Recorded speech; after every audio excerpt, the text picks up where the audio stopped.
Nous nous posons la question entre l'identité personnelle, qui est notre identité réelle, et l'identité individuelle, qui est cette identité que l'on se fabrique, celle que l'on expose aux autres. Dans le concept de l'identité, nous retrouvons des éléments forts, tels que ceux du temps et de l'espace, de la continuité. De même, nous remettons en cause certaines idées reçues.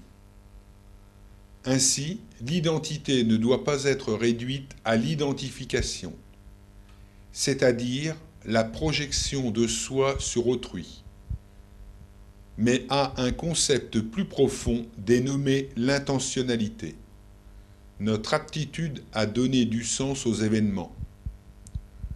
Nous devons nous poser certaines questions, telles: quels sont les référents identitaires? Comment se développe l'identité par la réponse de l'acteur et la réponse de l'autre?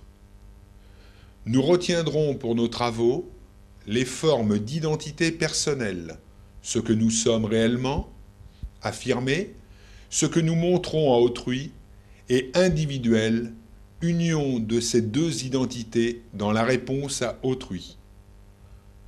Le concept de l'identité sera disséqué et des notions importantes comme l'appartenance, la surprise, le devenir de l'événement, le sentiment d'identité seront mis à jour. L'une des notions essentielles dans le concept de l'identité est étudiée. Il s'agit de la crise d'identité, une perte d'appartenance.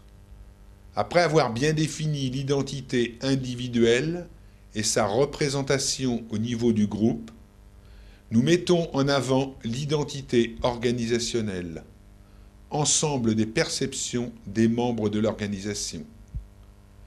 L'identité organisationnelle produit du sens aux acteurs de l'entreprise. Cette identité se compose de 3 éléments: la structure, la stratégie et le management. Tout comme l'identité individuelle qui subit la crise d'identité, l'identité organisationnelle est marquée par la crise d'identité organisationnelle. Cette crise est le contre-coup des changements incessants de l'entreprise. La crise peut se définir à la fois comme une déconstruction du sens et une atteinte au sentiment d'identité. Lorsque les différences sont perçues comme des ruptures, alors s'ouvrent les crises d'identité. Pour clore cette partie, nous amenons l'identité au niveau de la compassion. C'est par les porteurs de souffrance en entreprise que la vraie nature de l'identité peut se révéler. Pour cela, nous étudions la compassion selon 3 niveaux.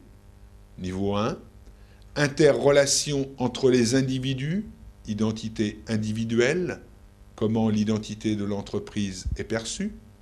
Niveau 2, discours et échange, identité personnelle, réponse de l'autre, comment les acteurs perçoivent l'identité de l'entreprise.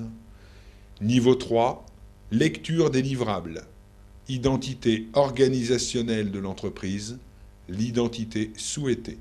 En résumé, l'identité est ce qui permet à un individu d'exister, de se représenter dans l'acte de vivre, dans l'acte d'exister par soi, le groupe et les organisations. Chacune de ces identités subit les flux incessants de la vie. Chaque changement est une atteinte à l'équilibre de l'identité. Nous appelons ces flux les crises d'identité, individuelles ou organisationnelles. La résilience est une porte ouverte à la reconstruction de l'identité.